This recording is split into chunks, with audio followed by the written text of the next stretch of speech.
નમસ્તે મિત્રો. તો આજે આપણે જયા પાર્વતી વ્રત વિશે વાત કરીશું, તો તમે તેને અંત સુધી જરૂરથી નિહાળજો. આ વ્રત અષાઢ સુદ તેરસના દિવસે કરવામાં આવે છે. એ દિવસે વહેલા ઉઠવામાં આવે છે અને નાહી ધોઈને શંકર પાર્વતીનું પૂજન કરવામાં આવે છે. એ દિવસે મીઠા અને ગોળ વગરના ખોરાકનું એકટાણું કરવામાં આવે છે અને રાત્રે જાગરણ કરવામાં આવે છે. એક હતો બ્રાહ્મણ અને એક હતી બ્રાહ્મણી. બંને સતવાદી હતા, નીતિવાળા હતા, પ્રભુ ભક્તિવાળા હતા. એને આંગણે જે કોઈ આવે તે ખાધા પીધા વગર જતું નહીં, એ એનો નિયમ હતો. એ ખાધે પીધે સુખી હતો, છતાં એમનામાં અભિમાનનો છાંટો પણ હતો નહીં.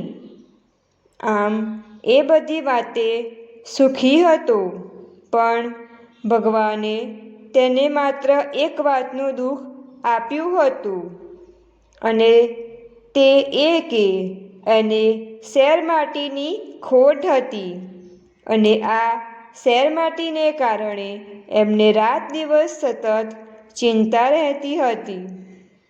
એક દિવસની વાત છે.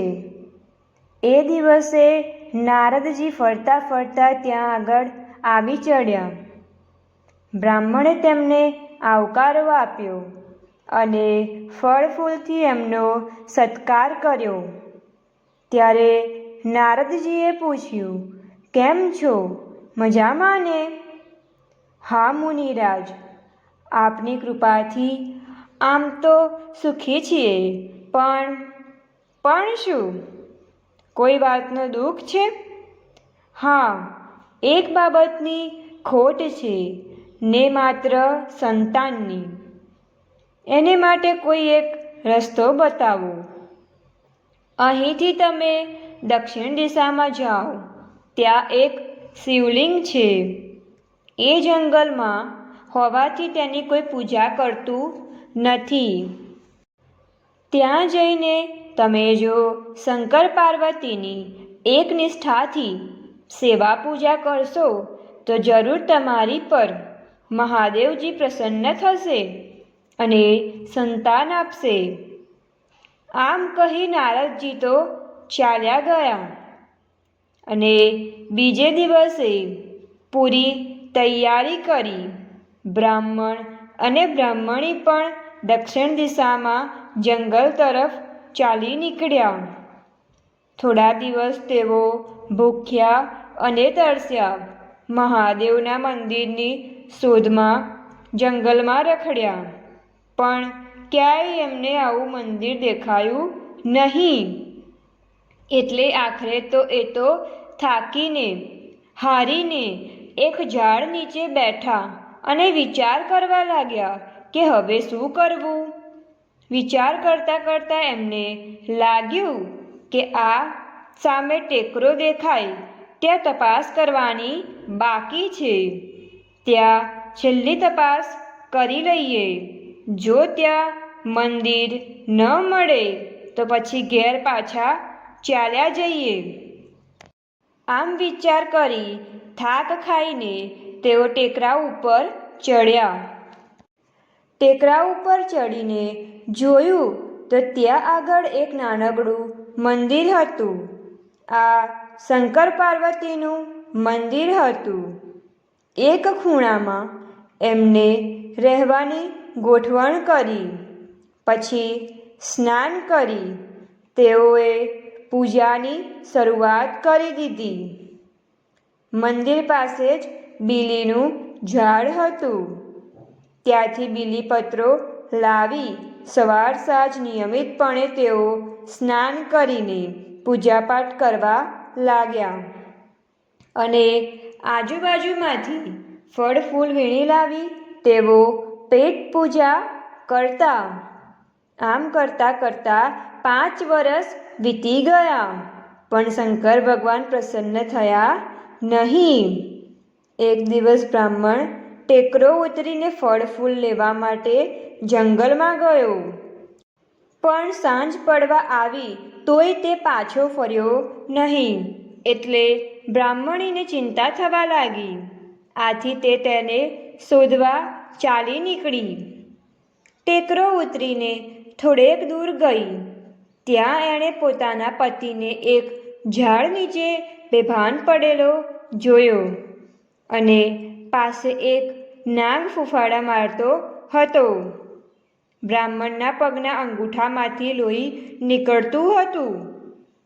આથી બ્રાહ્મણીને લાગ્યું કે ચોક્કસ મારા પતિને નાગ કરડ્યો છે. આથી એના મોઢામાંથી એક ભયંકર ચીસ નીકળી ગઈ. ત્યાં તો એણે સોળે શણગાર સજીને સામે પાર્વતીજીને ઊભેલા જોયા. પાર્વતીજીને જોતાં જ બ્રાહ્મણી નમી પડી. એટલે પાર્વતીજીએ એને આશીર્વાદ આપ્યા અને બ્રાહ્મણને શરીરે હાથ ફેરવી સજીવન કર્યો. પછી પાર્વતીજીએ તેમને કહ્યું, તમારી બંનેની અનન્ય ભક્તિ અને શ્રદ્ધા જોઈને હું ખૂબ જ પ્રસન્ન થઈ છું. માટે તમારે જે વરદાન જોઈએ તે માગો. માતાજી, અમારે તો શેર માટીની ખોટ છે, માટે એનો કોઈ ઉપાય બતાવો. તમે જો જયા પાર્વતીનું વ્રત કરશો તો જરૂર તમારે સંતાન થશે. આ વ્રત કેવી રીતે કરવું? આ વ્રત અષાઢ સુદ 13ને દિવસે શરૂ કરવામાં આવે છે અને વદ તીજે પૂરું કરવામાં આવે છે. આ 5 દિવસ મીઠા અને ગોળ વગરનું એકટાણું કરવામાં આવે છે.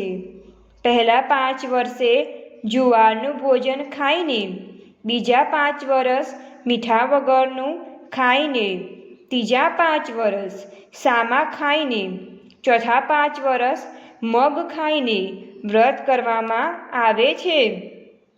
છેલ્લા દિવસે જાગરણ કરવું જોઈએ.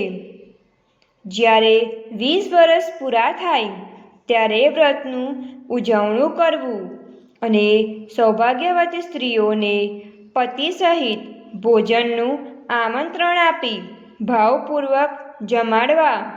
પછી કંકુ જેવા સૌભાગ્યના દ્રવ્યો દાનમાં આપવા. આ પ્રમાણે વ્રત કરનારને સૌભાગ્ય પ્રાપ્ત થાય છે, પતિનો વિયોગ નષ્ટ થાય છે અને અખંડ સુખ પણ મળે છે. આમ કહી પાર્વતીજી તો અંતર્ધ્યાન થઈ ગયા અને બ્રાહ્મણ તથા બ્રાહ્મણી પોતાને ઘેર પાછા આવ્યા. બીજે વર્ષે એમણે જયા પાર્વતીનું વ્રત શરૂ કર્યું અને થોડા જ વખતમાં એમને ત્યાં સરસ મજાનો દીકરો અવતર્યો. હે જયા પાર્વતીજી, બ્રાહ્મણ અને બ્રાહ્મણીને જેવા ફળ્યા તેવા આ વ્રત કરનાર, કથા કરનાર અને કથા સાંભળનાર સૌને ફળજો. અને આવી વિડીયો જોવા માટે અમારી ચેનલને લાઈક, શેર એન્ડ સબસ્ક્રાઈબ જરૂરથી કરો.